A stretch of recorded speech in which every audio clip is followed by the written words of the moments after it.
So we started the company in 2003. It took a while just for the idea to really coalesce and to get first funding. We got a small Army SBIR contract in 2007, and that was successfully completed, and we attracted venture capital after that. Since then, we've really been focused on military applications. So today, the U.S. Department of Defense has an immediate need for lighter weight and more efficient combustion engines. Right? They use engines for much of what they do. They're actually the single largest consumer of oil on the planet, and it can take 100 gallons of fuel to deliver 1 gallon to the front line. And that's not just expensive, $400 a gallon at the front line, but it's measured in soldiers' lives because that fuel has to be protected as it moves its way towards the front line.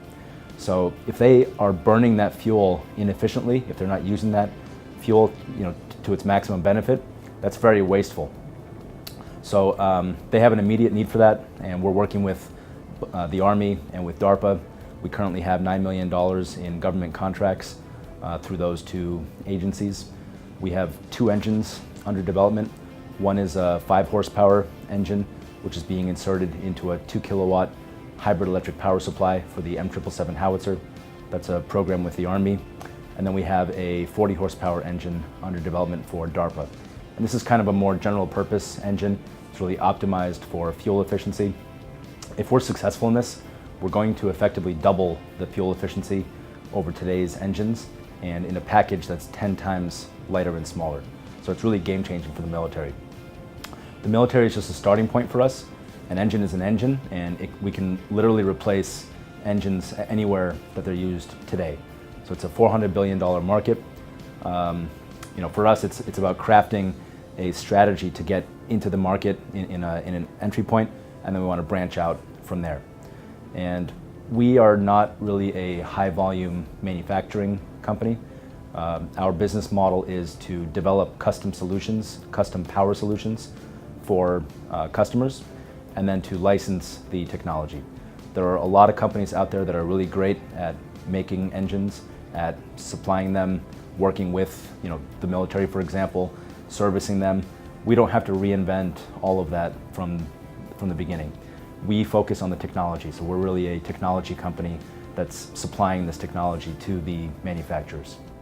The ideal partner for us is one that has an immediate need for our product, somebody that's really looking for a lighter, more efficient, quieter power source, right? So first and foremost, we want to work with somebody that has that need, and what we're looking for is a sponsored program.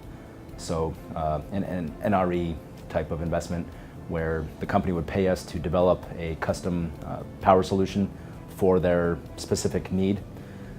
We typically will develop the first sets of prototypes, get them tested, and then help to transition that to a manufacturer. So we have 2 engines under development. We have a small 70cc spark-ignited air-cooled engine. This is our more mature product. If you go to our website, you can actually see this engine running in a go-kart as a small vehicle demonstrator. So what's neat about our engines, they can be used for primary propulsion, directly powering the wheels of a vehicle. We can also do things like charging a battery very efficiently. And this is what gets me very excited personally, is the electrification of vehicles. That's a big movement today. Everybody wants to go electric. The big challenge there is batteries. Batteries are big, they're heavy. Consider that you can displace 1,000 pounds of battery with just 20 pounds of fuel, right? That's where we are today. So even if batteries become twice as good as they are today, it's still a huge disparity between what the energy content of fuel and the energy content of your best batteries. What we envision is a hybrid solution.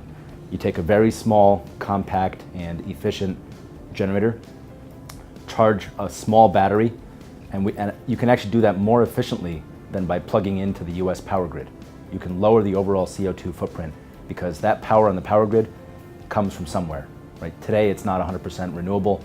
We are burning fossil fuels, gas, to generate most of our power in this country. So as long as we're doing that, we actually have a solution that's more efficient than that, would lower the CO2 footprint, and would allow you to reduce the complexity of your electric vehicles, reduce the weight and cost of those vehicles. We have a second engine that's under development for DARPA. This is a slightly larger engine. It's a 750cc compression ignited engine. This one is air-cooled, and the intent here, working with DARPA, is to really prove the efficiency of our thermodynamic cycle.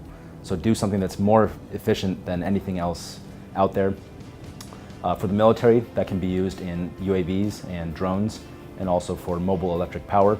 On the commercial side, that's the engine that could be directly used to power cars, right? If you in a hybrid electric configuration. So the piston engine has been around for over 150 years. If you look at the development curve of a technology, it's typically an S curve. Where piston engines are today, it's an extremely mature technology. So companies today are investing billions of dollars to make 0.5% of improvement. What we've done is we've started with a brand new thermodynamic cycle, right? We've gone right back to the physics of how the engine operates. We have a new disruptive curve. We don't actually have to get all the way up that development curve to be competitive with what's out there today. We are already demonstrating efficiencies that are better than state-of-the-art engines. But as our technology matures, it's only going to get better as we converge to the theoretical limits that we can achieve.